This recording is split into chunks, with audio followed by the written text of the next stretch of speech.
Let's welcome in now Mahesh Nadurkar, India strategist at CLSA. Mahesh, good afternoon.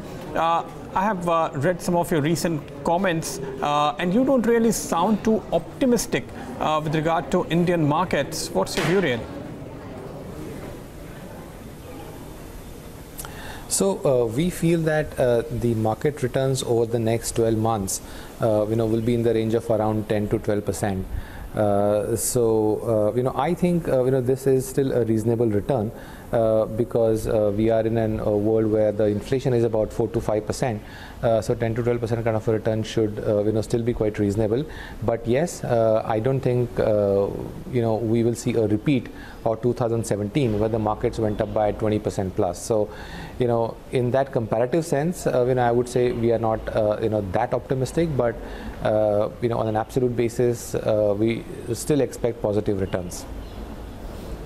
Mahesh, hi, good afternoon. This is Navneet. We're just at the fag end of this earnings season, and I remember, most of the brokerages were scaling down their earnings expectations for FY18. We're done almost with 2 quarters, 2 more quarters to go by. Do you still expect the earnings growth to be around those levels of between 15 to 20%? Not for FY18.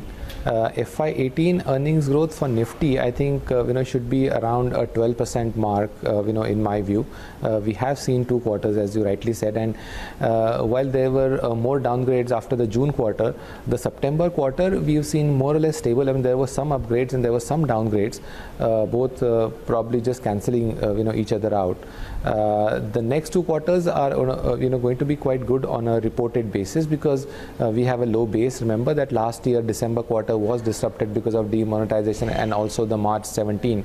So the next 2 quarters should be good on a reported basis as far as the YOY comparisons are concerned.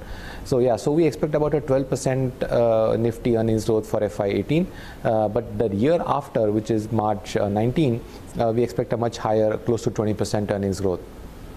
Okay. In fact, your expectation in terms of market returns are more or less on par with your earnings growth estimates as well. You don't really see a risk of PE contracting, looking at the way yields are going up, commodities have run up. A lot of analysts actually feel that it's difficult for Indian markets to sustain the kind of valuations. No, we are factoring in some derating in the market multiples for sure, because as I sort of mentioned, the next 2 quarters earnings growth is pretty strong, and the next year as well, we are expecting almost 20% earnings growth. So as against the 20% earnings growth, we expect market returns to be say 10 to 12%. So we are expecting close to an 8 to 10 percentage point sort of contraction in the PE multiples. So I don't think the current PE multiples can sustain if the earnings keep on disappointing. But our base case is that there will be a strong earnings recovery over the next 4 to 6 quarters, and as I said, the earnings growth expectation is about 20%. Mahesh, since we are speaking to you on the sidelines of CLSA conference, tell us how's the response been so far?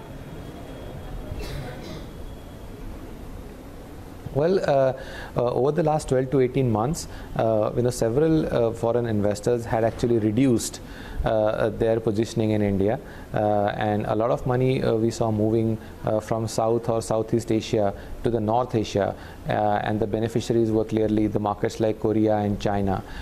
So as we speak, the FII ownership of Indian markets in terms of underweight, overweight position is close to its all-time lows that we have seen in the last 5 to 7 years. So we've got a pretty good response for our conference, and most of the investors are looking at whether it's time to come back into India, and whether it's time that the corporate earnings begins to start or sort of will it sort of pick up from the current levels. And my sense is that while the earnings growth on a YOY basis will look good, as I said, about 20% helped by the base effect, but it's unlikely that we will see any big EPS revision on the upside. Till the time we see big revisions on the EPS on the upside, I don't think we will get large FI inflows, but at least the outflows should stop, because I feel that the downgrade cycle is over. So, in that context, a lot of investors, do want to refocus on India, which is something that they were selling for the last 12 to 18 months. Mahesh, since you're interacting with a lot of FIs, what's the key concern? Is it only the earnings? Because overall, the emerging markets have performed really well, even if I compare it to the mother market, US market. Is it only earnings, or there are some other concerns that they're highlighting to you? No, earnings is a primary concern, and that's the reason where India has actually underperformed, because China and Korea and certain other emerging markets have seen a pretty strong earnings growth, and not just earnings growth, there has been a positive earnings revision as well, and there has been a positive earnings surprise. Whereas in India, over the last 12 months, the earnings have surprised on the negative side. So that is really the key concern. But yes, apart from that, one of the other topics of discussion with the FI investors is, one is on the capex cycle recovery, because that is really key for sustaining the long-term growth potential of the economy, and also what's happening on the NPL cleanup, and how helpful the recent announcements made by the government on the bank recapitalization. So so NPLs and the capex cycle are the other two key questions that a lot of investors ask. And what's your view actually on that? Because we have seen a large number of cases actually have been referred to NCLT and are actually undergoing that process of resolution right now. How hopeful are you that maybe over next 3 to 6 months we'll see some of these cases getting resolved, money flowing back to the banks, asset quality is improving, and assets also coming back on track? Yeah, so over the next 6 months or so, we are definitely expecting, a large part of the 12 cases which have got referred to NCLT to be resolved. And that's also the mandate given to the NCLT as well, as we know, because most of the cases were referred earlier in July or August. So we have, time till March. And what the government has done just recently with the incremental recap plan, which is especially useful for the tier 2 and tier 3 public sector banks, because these were the banks which would have probably faced some problem in case the NCLT resolution comes up with large write-offs or large provisioning or haircuts like 60, 70, 80%. There was a question mark as to whether some of these tier 2 and tier 3 banks have enough capital to take those kind of haircuts. But now with the equity capital now seems to be in place, the NPL resolution under NCLT also gets that much more visibility. So I would say that we are quite hopeful that a large number of out of those 12 cases will get resolved by March 2018. Mahesh, I'm tempted to ask you another question. How do you really think equity shareholders or fund managers can really make money out of it by buying into banks or buying into the companies which are under resolution? Is there a way at all? I think from a risk-reward perspective, I would say that it's best to own the corporate-oriented banks, both on the private side and on the government-owned side as well. But within the government-owned side, I would still stick with, let's say, the top 2 or 3, the tier 1 public sector banks. On the private side, I would go with the banks that have exposure to the corporate sector and which were also impacted because of the NPL cycle moving up. So those would be the two types of banks that I would be buying into on the back of my expectation that NPL cycle is slowly getting resolved. Mahesh, India's economy is witnessing a lot of structural changes. We had demonetization and then implementation of the unified tax regime, GST. We also had, a lot of rounds with tinkering of the GST slabs. What have you made out of it, since on a longer term basis, majority of the analysts are positive with regard to GST? What's the kind of theme that you would play with such structural, changes being implemented? GST is clearly, a huge positive for the long run, and that's clearly one of the themes that, we have been quite positive on. The way to play that theme is obviously to play it through the obvious beneficiaries, which will be the companies and the sectors that are facing competition from large unorganized sector players, where GST is likely to bring in a tax level parity, which will be good for the organized sector players. But having said that, given the fact that the invoice matching mechanism has been put on hold for now, and I don't know whether it really comes into force immediately after March, or there are certain further delays into that. It'll push back to a small extent this whole invoice matching thing, and therefore the tax compliance thing as well. But then the government has also reduced the tax rates from 28 to 18%, and which in a way bridges the gap between the organized and the unorganized sector players.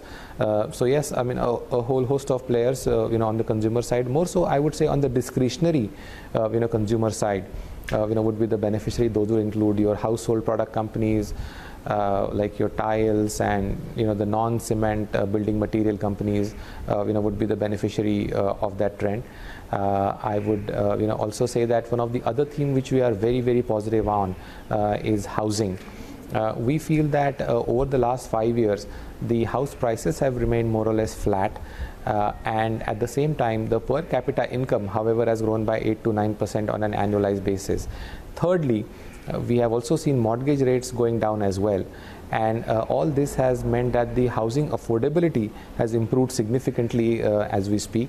In fact, our mathematical models suggest that the affordability right now is at the best levels that we have seen in the last 2 decades. And to top it up, we have also seen the government is giving a big push to the affordable housing sector, and a lot of developers and the companies will benefit out of it. So housing revival is another big theme that we are quite bullish on. We might be 3 months or 6 months early into calling out for it, but it's going to be a multi-year theme which will be in force for the next 5 years or so, and that's the other long-term theme that we would like to play. You talked about the corporate focused banks, which is one that you are turning positive on right now, but let's look at telecom or the industrials, capital goods companies. These are also some of the pockets which are heavily under-owned. Are you looking at some such contract buying as well? Yes, on the contra side, we do like telecom space, especially now that we have seen industry consolidation that has happened. So we were actually positively surprised by the pace with which this consolidation has happened, and to that extent we actually did lose out on the initial part of the upsurge that we have seen in some of the telecom stocks. But having said that, if you look at the longer term over the last 5 or 7 years, many of the telecom operator stocks are still at the same level as it was 6 or 7 years ago. So there is still some value left in those names. Apart from that, some of the select names in pharmaceutical are also looking interesting now. So we used to be underweight on pharmaceutical sector as well for quite some time, but we have bridged our underweight now, and we are looking at a neutral position on pharma since last few weeks. And as I said, some select names within pharma are also looking quite interesting from the value perspective, and these will be the contra bets as well. Mahesh, how significant do you think the outcome of Gujarat election will be for the markets in say 2018?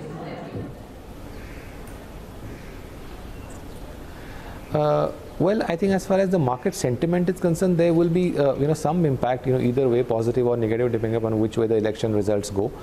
But I don't think it will really have a big impact on the long-term trajectory of the market. I mean, we have seen this happening in like multiple election results. I mean, there was the Bihar election, which was considered to be like a big sentiment driver. But yes, I mean, the market dropped a few percentage points after the election results. The reverse happened after the UP state elections. But these are a few percentage points here and there. Doesn't really alter too much the long-term market trajectory, because ultimately what the investors are looking for is the corporate earnings growth, and that's what really matters in the end. All right, Mahesh, we leave it at that note. Appreciate you joining us today from the sidelines of CLSA conference and giving us your views on the markets.